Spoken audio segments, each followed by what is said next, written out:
Hello everyone, जय भीम, नमो बुद्धाय। स्वागत आप सभी का ट्रुथ लिटरेचर में। और आज की वीडियो का जो हमारा टॉपिक है शूद्रों का पतन, जो कि हमारा पार्ट नंबर 2 है। यदि आपने पार्ट नंबर 1 नहीं देखा हो तो यदि आप पार्ट नंबर 2 को अगर समझना चाहते हो तो उस वीडियो को आप ज़रूर देखें ताकि आपको अच्छे से समझ में आ सके। तो शुरुआत करते हैं। पिछली वीडियो हमने देखा था जैसा कि जो कि यज्ञोपवीत और उपनयन 2 प्रकार के संस्कार होते थे। उपनयन संस्कार ब्राह्मण, क्षत्रिय, वैश्य तीनों को था, और जो यज्ञोपवीत संस्कार था जो आया था, जो बाद में होने लगा था उपनयन और यज्ञोपवीत संस्कार। यज्ञोपवीत संस्कार का जो कारण था वह सिर्फ एक था कि कहीं गोत्र जो होता है, गोत्र ट्रांसफर ना हो जाए, एक प्रकार से हम बोल सकते हैं। तो पिता अपने पुत्र को गोत्र देता था यज्ञोपवीत संस्कार के द्वारा, तो इसलिए होने लगा। आइए देखते हैं आगे की जो हमारी स्टोरी है, जो बाबा साहब अम्बेडकर ने जो एनालिसिस किया है। तो देखते हैं। जो ऊपर मत बताया गया है उनमें निम्नलिखित शंकाएं उठ सकती हैं। पहला क्या है, क्या उपनयन का ना होना शूद्रत्व का प्रमाण है? दूसरा, क्या शूद्रों को कभी उपनयन का अधिकार था? तीसरा, उपनयन ना होने से शूद्रों का पतन कैसे हो सकता है? चौथा, शूद्रों का उपनयन ना कराने का ब्राह्मणों को क्या अधिकार था? तो ये 4 शंकाएं हैं, इनमें हम देखेंगे समाधान क्या हो सकता है। तो ये हमारा पार्ट नंबर 2 है। पार्ट नंबर 3 जहाँ इस 2 के बाद हम देखेंगे। तो आइए देखते हैं।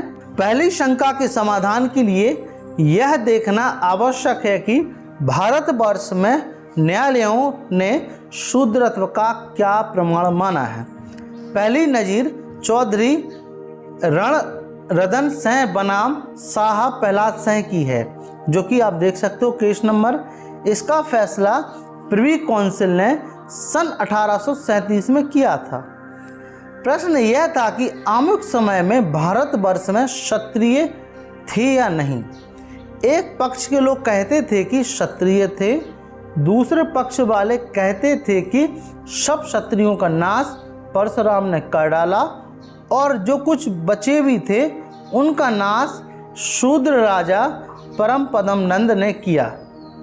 अतएव दुनिया में क्षत्रिय नहीं रहे, केवल अन्य वर्ण रह गए। प्रिवी काउंसिल ने इस मत को नहीं माना और निश्चय किया कि क्षत्रिय हैं, परंतु प्रिवी काउंसिल ने क्षत्रियों और शूद्रों की भिन्नता की कोई सर्वसाधारण पहचान नहीं बताई।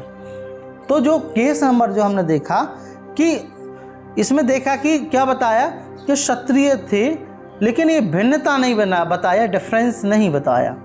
दूसरी नज़ीर राजकुमार लाल बनाम विशेर दयाल की है। इस मुकदमे में यह प्रश्न था कि बिहार के कायस्थ क्षत्रिय हैं अथवा शूद्र। कायस्थ पक्ष वाले यह कहते थे कि बिहार के कायस्थ संयुक्त प्रांत बनारस और बंगाल के कायस्थों से भिन्न हैं और शूद्र नहीं है। अदालत ने इस बात को नहीं माना और निश्चय किया कि बिहार के कायस्थ भी शूद्र हैं। इलाहाबाद हाई कोर्ट ने तुलसीराम बनाम बिहारी लाल के मुकदमे में बिहार की नज़ीर को नहीं माना, लेकिन तो इसको काट दिया। इसके पश्चात 1916 ई में कलकत्ता हाई कोर्ट के सामने यह प्रश्न आया कि बंगाल के कायस्थ क्षत्रिय या शूद्र। इसमें असित मोहन घोष बनाम निरोध मोहन घोष मालिक हाई कोर्ट का है। तो हाई कोर्ट ने निश्चित किया कि वे शूद्र हैं। इसकी जो अपील थी प्रिवी काउंसिल में हुई। प्रिवी काउंसिल ने निर्धारित नहीं किया कि बंगाली कायस्थ क्षत्रिय हैं अथवा शूद्र। सन 1916 और 26 के बीच में कलकत्ता हाई कोर्ट ने यह फैसला दिया कि कायस्थ की शादी तांती मतलब विश्वनाथ घोष बनाम बेलई देसाई और डोम भोलानाथ मिश्र बनाम शहनशाह नीच जाति में हो सकती है, क्योंकि उक्त तीनों हैं शूद्र वर्ण के अंतर्गत हैं। इन फैसलों से कायस्थों का बहुत अधपतन हो गया। 1926 में ईश्वरी प्रसाद बनाम राय हरिप्रसाद लाल के मुकदमे में जस्टिस ज्वाला प्रसाद ने एक महत्वपूर्ण फैसला लिया। उन्होंने प्रत्येक स्मृति और पुराण का जिसमें कायस्थों का जिक्र था अन्वेषण किया और निश्चित किया कि कलकत्ता हाई कोर्ट की नज़ीर सही नहीं है और बिहार के कायस्थ शूद्र नहीं हैं, क्षत्रिय हैं। फिर कुछ मुकदमों में यह प्रश्न उठा कि मराठे क्षत्रिय हैं अथवा शूद्र। यह प्रश्न पहली बार महाराजा कोल्हापुर बनाम सुंदरम अय्यर के मुकदमे में उठा। तंतौर राज्य की स्थापना वैनकोजी उपनाम एकोजी ने की थी। वह मराठा थे और शिवाजी के भाई थे। यह मुकदमा उसी राज्य से संबंध रखता था। मद्रास हाईकोर्ट ने पृष्ठ 229 के फैसले में यह निश्चित किया कि मराठा शूद्र हैं, क्षत्रिय नहीं हैं। दूसरा मुकदमा सुब्बाराव हब्बीराव पाटिल बनाम राधा हब्बीराव पाटिल का है।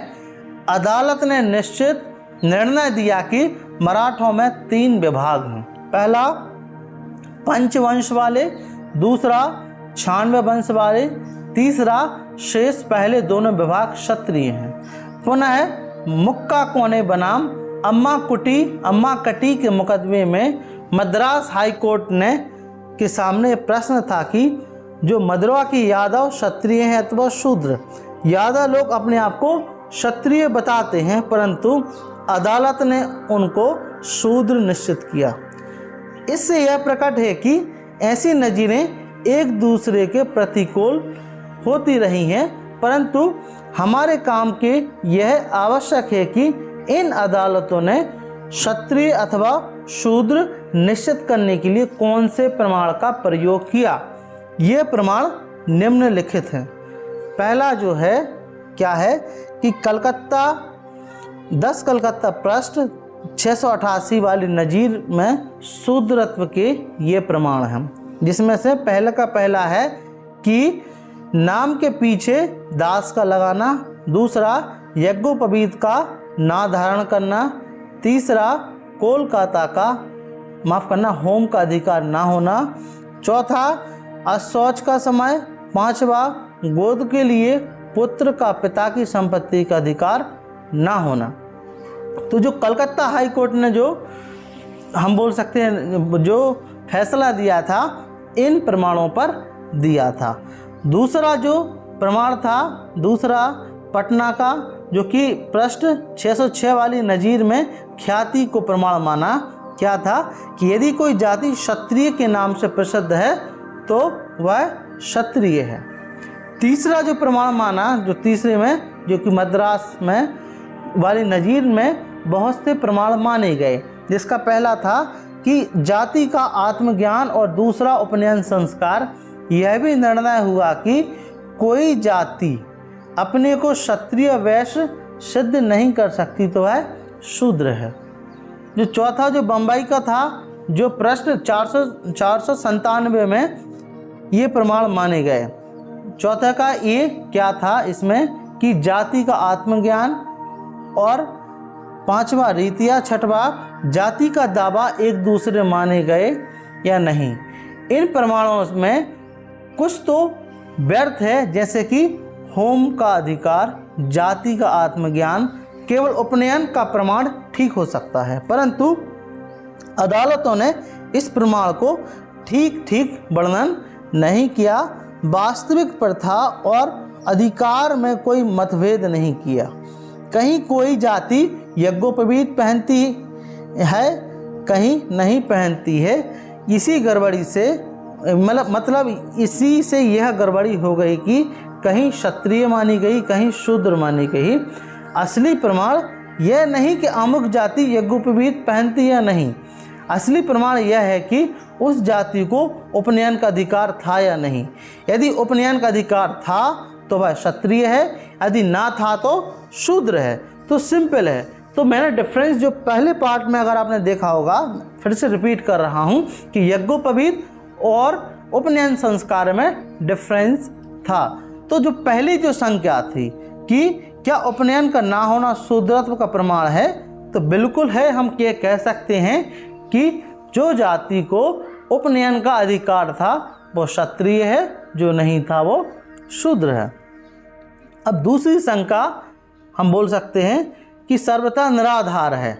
यह कहना प्राकृतिक नियमों के प्रतिकूल होगा कि आर्यों ने प्रारंभ से ही जाति का विभाग कर दिया था, जाति विभाग कर दिया था। पहले समाज एक रहता था और बाद में भिन्न भिन्न भाग हो गए। अतएव यह अस्वाभाविक है कि आर्यों ने शूद्रों को आदि में से ही उपनयन से वंचित रखा। तो ये अस्वाभाविक है, स्वाभाविक नहीं है। यह मत केवल तर्क पर निर्धारित नहीं है, इसके प्रमाण है कि शूद्र और स्त्रियां किसी समय में उपनयन के अधिकारी थे। आर्यों में उपनयन का एक मुख्य संस्कार माना जाता है। बहरे, गूंगे, गूढ़ और नपुंसक का भी उपनयन हो सकता था। केवल बहरे, गूंगे और हम बोल सकते हैं गूढ़ का उपनयन विशेष रीति से होता था। ऐसी हालत में भिन्नता केवल समृद्ध यज्ञ वस्त्र धारण और मेखला बांधने और मृग चर्म तथा दंड धारण में है। लड़का अपना नाम नहीं उच्चारण करता, सब मंत्र आचार पढ़ते। यही रीति पागल, कौड़ी आदि के लिए है। 6 अनुलोम जातियों के लिए भी उपनयन विहित है, जैसे बौधायन ग्रंथ सूत्र 2-8 काणे धर्मशास्त्र का इतिहास पृष्ठ क्रमांक 219। ब्राह्मण के लड़के का उपनयन 8वें साल में होता था, हम बोल सकते हैं। क्षत्रिय का 11वें में और वैश्य का 12 साल में होना चाहिए। यह उम्र क्रमशः 16वें और 22वें और 24वें साल के से अधिक नहीं होनी चाहिए। यदि इस आयु में उपनयन ना हुआ तो मनुष्य सावित्री पतित हो जाता और उसे वेदाध्ययन और यज्ञ का अधिकार ना रहता, ना उसका विवाह ही हो सकता। परंतु ऐसे हालत में भी कुछ प्रायश्चित करने पर उपनयन हो सकता था। जो ब्रह्मघन्य मतलब ब्राह्मण की हत्या करने वाला का भी उपनयन हो सकता था। वह है कि जिसके पिता तथा पितामह का उपनयन ना हो। आदिकाल में ब्रह्मघन्य मतलब ब्राह्मण की हत्या के यहाँ ना तो कोई भोजन करता था और ना ही उसका विवाह होता था, परंतु कुछ प्रायश्चित करने पर भी उपनयन हो सकता था। इसी प्रकार यदि किसी वंश में प्रिय पितामह के समय के बराबर उपनयन नहीं हुआ तो भी उसका प्रायश्चित करने के लिए उपनयन हो सकता था। उसे 12 वर्ष ब्रह्मचारी जीवन व्यतीत करना पड़ता। तो जो कि व्रातियों का भी उपनयन होता था। यह कहना कठिन है कि व्रात आर्य थे अथवा अनार्य, परंतु वे नीच थे, ब्रह्मचार्य जीवन व्यतीत नहीं करते थे, ना खेती ना रोजगार करते थे। उपनयन से पहले उन्हें व्रत स्तुम करना पड़ता था। स्तोम 4 प्रकार के थे। पहला सब वात्यों के लिए, दूसरा उनके लिए जो अभिशप्त थी अर्थात महानीच और पतित थी, तीसरा थोड़ी आयु के वात्यों के लिए था अथवा चौथा वृद्ध वात्यों के लिए था। इन चारों स्तोमों में सद स्तोम सबको करना पड़ता था। इससे स्तोमों को उच्च स्थिति प्राप्त होती थी और पाप कट जाते थे। तो व्रत जो व्रत है वो नीच जाति मानी थी और ये कहना कठिन है, जैसे कि हमने देखा कि आर्य हैं कि अनार्य। तो व्रत स्तोम यज्ञ के पश्चात उनको उपनयन और वेदाध्ययन का अधिकार प्राप्त होता था। व्रत शुद्धि संग्रह में वो 12 पीढ़ी के व्रतों का भी सुधार प्रायश्चित द्वारा हो सकता था। उपनयन का महत्व इतना समझा जाता है कि बौधायन में अश्वत्थ वृक्ष अश्वत्थ वृक्ष का भी उपनयन करने का आदेश दिया। बौद्ध 2:10, अब ये वौद्ध है, वौद्ध, ठीक है, आप बौद्ध नहीं समझ लेना। तो जब उपनयन इतना प्रचलित था तो कैसे कहा जा सकता है कि शूद्र और स्त्री उपनयन के अधिकारी नहीं थी। भारतीय आर्य और ईरानी आर्य की ही शाखा है। जो भारतीय आर्य है ईरानी आर्य की ही शाखा है। ईरानियों में पुरुष और स्त्री का उपनयन होता है। यह भेद भारतीय आर्यों में ही क्यों है? इसके अतिरिक्त ऐसे ही प्रमाण है जिसमें शूद्रों और स्त्रियों का उपनयन हुआ है। स्त्री न केवल वेद पाठ करती थी, वे वेदाध्ययन की पाठशाला भी चलाती थी। ये आश्चर्य वाली बात है ना। इसलिए स्त्री पूर्व मीमांसा पर टीका लिखी गई। शूद्रों के लिए भी प्रमाण है। राजा सुदास का राज्याभिषेक वशिष्ठ ने कराया, जो राजसूय यज्ञ किया। उसने क्या किया? राजसूय यज्ञ किया। ये अधिकार तभी प्राप्त हो सकते जब उपनयन हुआ हो। सुदास जो शूद्र राजा था, यज्ञोपवीत अवश्य धारण करता रहा होगा। संस्कार Ganpati Max Muller history of ancient Sanskrit literature पृष्ठ नंबर 1860 और 207 में लिखा है कि शूद्रों का भी उपनयन हो सकता है। स्त्रियों का उपनयन क्यों बंद हुआ? इसका कारण हो सकता है कि पहले स्त्रियों का 8 वर्ष की आयु में उपनयन होता था और बाद में जब विवाह की आयु घटते घटते 8 वर्ष रह गई तो विवाह और उपनयन एक में मिल गया और धीरे धीरे उपनयन संस्कार लुप्त हो गया। परंतु शूद्रों के बारे में ऐसा कोई कारण प्रतीत नहीं होता। यदि इस पर कोई कहे कि शूद्र उपनयन का अधिकारी नहीं है तो वह ये बतलाए क्यों नहीं है। वह केवल यही हो सकता है कि वे अनार हैं। यह पहले ही सिद्ध कर दिया गया है कि शूद्र आर्य हैं, अनार नहीं। या तो शूद्रों को पहले से उपनयन का अधिकार नहीं था या पहले था और बाद में छीन लिया गया। यह सिद्ध कर लिया गया है। पहले से अधिकार ना होना तर्क और ज्ञान के विरुद्ध है। बाद में अधिकार क्यों छीना गया, इसका कारण बताया जाएगा। तो तीसरी शंका है, सर्वथा निर्मूल है। यह शंका वही कर सकता है जो उपनयन संस्कार को नहीं जानता। आर्य लोग कुछ रीतियों को संस्कार कहते हैं, जैसे कि गौतम धर्म सूत्र जो कि 8, 14, 24 में 40 संस्कारों का वर्णन है।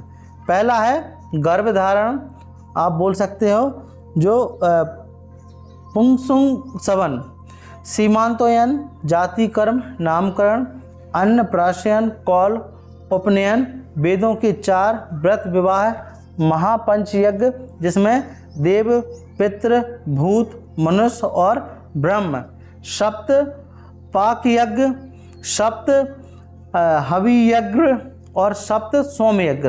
बाद में संस्कारों का अर्थ संकीर्ण हो गया और यज्ञ आदि निकालकर केवल 16 संस्कार रह गए। संस्कार सभी समाजों में पाए जाते। ईसाइयों में संस्कार हैं परंतु केवल धार्मिक। आर्यों में भी संस्कार केवल धार्मिक थे। जैनियों में पूर्व मीमांसा में लिखा है कि संस्कारों को पोप का क्षय और अच्छे गुणों का उत्पादन होता है। बाद में संस्कारों का तात्पर्य कुछ सामाजिक हो गया। शूद्रों को उपनयन का अधिकारी बनाने का तात्पर्य केवल सामाजिक था। जब सबको उपनयन का अधिकार प्राप्त था तब उसका महत्व सामाजिक नहीं था। जब शूद्रों से यह अधिकार छीन लिया गया तब उपनयन श्रेष्ठता की निशानी समझा जाने लगा। इससे शूद्र और अन्य वर्णों को अपने से श्रेष्ठ और तीनों वर्णों को अपने से नीच मानने लगे। इससे शूद्रों का अर्धपतन हुआ। अब उपनयन के अन्य परिणामों की ओर ध्यान दीजिए। पूर्व मीमांसा, जिसमें गंगानाथ कृत पूर्व मीमांसा पृष्ठ 171-172 में लिखा है कि जब जायदाद यज्ञ कराने के लिए है तब जायदाद रखने का अधिकार उसी को है जिसे यज्ञ करने का अधिकार है। यज्ञ वही कर सकता है जिसका उपनयन हुआ हो। चूँकि शूद्रों को उपनयन का अधिकार नहीं है, अतएव उसे जायदाद रखने का अधिकार नहीं है, मतलब उसे धन संपत्ति रखने का अधिकार नहीं है। इसलिए बोला है ना कि सत्यनापि ही शूद्रेण न कार्यो धन संचय। पूर्व मीमांसा का दूसरा नियम यह है कि यज्ञ वैदिक मंत्रों से ही हो सकता है, इसलिए यज्ञ करने वाला वेद पाठी होना चाहिए। वेद पाठ अर्थात ज्ञान का अधिकारी वही है जिसका उपनयन हुआ हो। चूँकि शूद्रों का उपनयन नहीं हो सकता, अतएव वह विद्यमान विद्या भी नहीं पढ़ सकता।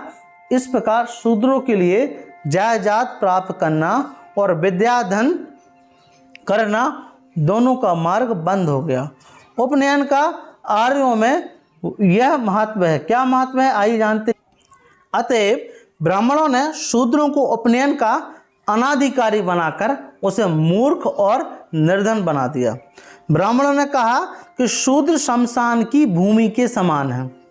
ब्राह्मणों ने शूद्रों को मूर्ख और निर्धन बनाकर सचमुच शमशान पूर्ण बना दिया। सातवां, ब्राह्मण दूसरों को उपनयन के से वंचित रख सकते थे, यद्यपि यह अधिकार कहीं पर खुले हैं तौर पर दिखाई देता है, मतलब दिखाई नहीं देता है। यद्यपि कोई इस बात की शंका उठाए कि ब्राह्मण किसी को कैसे उपनयन से वंचित कर सकता है, तो अधोगत दो बातों में ध्यान देने से यह शंका दूर हो जाएगी। पहला कि उपनयन केवल ब्राह्मण करा सकता है। यदि ब्राह्मण समाज की आज्ञा के विरुद्ध उपनयन कराए तो वह दंड का भागी होगा। आदि में पिता पुत्र को गायत्री सिखाता था और गायत्री ही से वेदाध्ययन प्रारंभ होता है। बाद में वेदाध्ययन उपनयन के पश्चात होने लगा।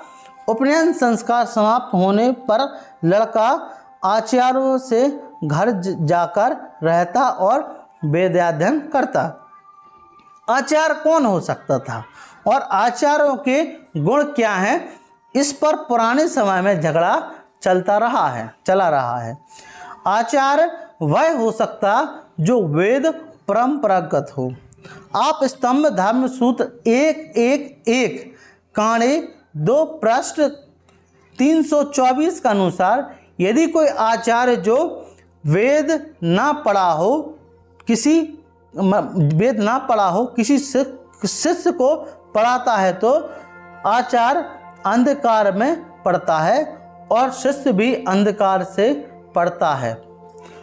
उसी धर्म सूत्र में 2 और 13वें में सूत्र में लिखा है कि उपनयन वह आचार्य करावे जो विद्वान है, जिसके वंश में विद्याधन परंपरा से चली आई हो और जो शांत हो।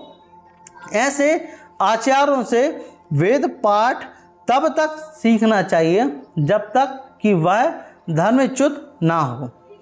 व्यास ने कहा कि आचार्यों को ऐसा होना चाहिए जो वेद जानता हो और जो धर्म जानता हो, अच्छे वंश में पैदा हुआ हो, पवित्र हो, सुश्रित हो और आलसी ना हो। श्रोत्रिय उसे कहते हैं जो वेद की शाखा का विद्वान हो, परंतु सबसे पहली शर्त यह है कि आचार्य ब्राह्मण हो। यदि ब्राह्मण आचार्य ना मिले तब क्षत्रिय अथवा वैश्य को गुरु धारण करें। ब्राह्मण क्षत्रिय वैश्य या मतलब गुरु की केवल आज्ञा माने, ना उसके पैर छुए ना उसकी सेवा करे। जो ब्राह्मण होगा, ब्राह्मण शिष्य होगा, क्षत्रिय और वैश्य गुरु की बात तो माने, लेकिन उस आज्ञा माने, लेकिन उसके पैर ना छुए और उसकी सेवा ना करें। आप स्तंभ धर्म सूत्र 22425 से 28, धर्म सूत्र गौतम धर्म सूत्र 7:1 से 3, बौधायन धर्म सूत्र 1:240 से 42, मनुस्मृति 2:241 आदि में इसका कोई भेद नहीं था कि वेद कौन पढ़ाए, परंतु बहुत जल्द केवल ब्राह्मणों को ही अधिकार मिल गया। वशिष्ठ तथा विश्वामित्र में यही झगड़ा था कि उपनयन कौन कराए। यह बात तय थी कि केवल ब्राह्मण ही उपनयन करा सकता है। जो उपनयन ब्राह्मण द्वारा ना हुआ हो वह मान्य नहीं होगा। ब्राह्मण को यह भी आदेश था कि ऐसा उपनयन ना कराए जो समाज विहित ना हो। यदि वह ऐसा करे तो दंड का भागी हो। मैं केवल मनु और पराशर का प्रमाण दूंगा। बाबा साहब अम्बेडकर दे रहे हैं।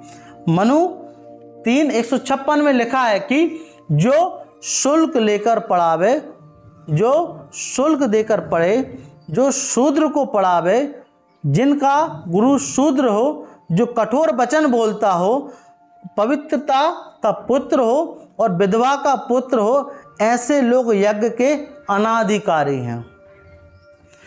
परस्पर व्यवहार म्योर काणे कृत पृष्ठ क्रमांक 115 में उद्धृत क्या कहा है कि जो ब्राह्मण दक्षिणा लेकर शूद्र का यज्ञ कराता है वह शूद्र हो जाता है। शूद्र जिनके लिए यज्ञ कराता है वह ब्राह्मणत्व को प्राप्त होता है। क्योंकि माधव ने कहा है कि ऐसे यज्ञ का पुण्य शूद्र को मिलता है और ब्राह्मण पाप का भागी होता है। जो लोग प्रश्न उठाते हैं, क्या उठाते हैं? जो लोग यह प्रश्न उठाते हैं कि ब्राह्मणों को क्या अधिकार था कि वह शूद्र का उपनयन ना होने दे, उन्हें ध्यान से यह रखना चाहिए कि उपनयन केवल ब्राह्मण करा सकता था। यदि वह ऐसा उपनयन कराए जो समाज विहित ना हो तो वह पाप का भागी होता था और दंड पाता था। इन दोनों बातों से यही तात्पर्य था कि ब्राह्मण जिसको चाहे उसको उपनयन कराए, जिसको ना चाहे उसको ना कराए। ऐसी 16 नजीरें हैं जिनमें ब्राह्मणों ने शूद्रों को उपनयन का अधिकारी ठहराया। 9 कायस्थों के बारे में है, 4 पांचालों के बारे में है और पलाश के बारे में है। ब्राह्मणों ने 2 मराठा राजाओं का उपनयन कराने से इनकार कर दिया। सन 556 और 1904 के बीच में हुआ। ऐसा उदाहरण प्राचीन नहीं परंतु केवल यह प्रमाण है कि ब्राह्मणों को यह अधिकार तो है कि बहुत प्राचीन समय से प्राप्त था। बहुत प्राचीन समय में सत्यकाम जाबली ने कहा था कि मनुष्य का वर्ण उसके गुणों से जाना जाता है ना कि वर्ण से। इसके बाद धीरे धीरे ब्राह्मणों को उपनयन करने का अधिकार प्राप्त हुआ। अभाग्यवश जो नजीर है उन्होंने ऊपर कहीं उनका पूर्व विवरण नहीं मिलता। ब्राह्मण गण बनाम शिवाजी का मिलता है, अतएव उसका सविस्तार अनुसंधान किया जाएगा। यह मामला बहुत महत्वपूर्ण है, इसका परिणाम भी बहुत शिक्षापूर्ण है। तो यहाँ तक हमने देख लिया, जो कि पार्ट नंबर 2 मैंने डिवाइड किया था कि जो कि हमने देखा कि किसको अधिकार प्राप्त हैं, किसको नहीं है शूद्रत्व का। और आई होप यह वीडियो आपको समझ में आया होगा। Part number 2। पार्ट नंबर 3 में देखेंगे कि कैसे छत्रपति शिवाजी महाराज को, जो कि राज्य गद्दी पर बैठना चाहते थे और उनका राज्याभिषेक कराना चाहते थे, कैसे हुआ और किस प्रकार से उनको कठिनाइयों का सामना करना पड़ा। और ब्राह्मण जब चाहे यह अधिकार दे सकता है, जब चाहे इसको चेंज कर सकता है। नेक्स्ट वीडियो में जानेंगे। तो अभी तक वीडियो को कैसा लगा प्लीज़ मुझे कमेंट बॉक्स में ज़रूर बताएं। यदि ये वीडियो आपको इन्फॉर्मेटिव लगा हो प्लीज़ इस वीडियो को शेयर करें, और यदि आप हमें सपोर्ट करना चाहते हैं तो इस चैनल को सब्सक्राइब जरूर करें। आपके विचार जरूर रखें और कमेंट बॉक्स में जो आप विचार रख रहे हो ध्यान रखें तर्कपूर्ण हो। यदि विचार आपके तर्कपूर्ण हैं तो मैं आपका जवाब देने का प्रयास जरूर करूंगा। यदि आप कोई नई बात बताते हैं तो उसको मैं स्वीकार जरूर करूंगा। Thank you very much, thanks for watching. जय भीम, जय भारत।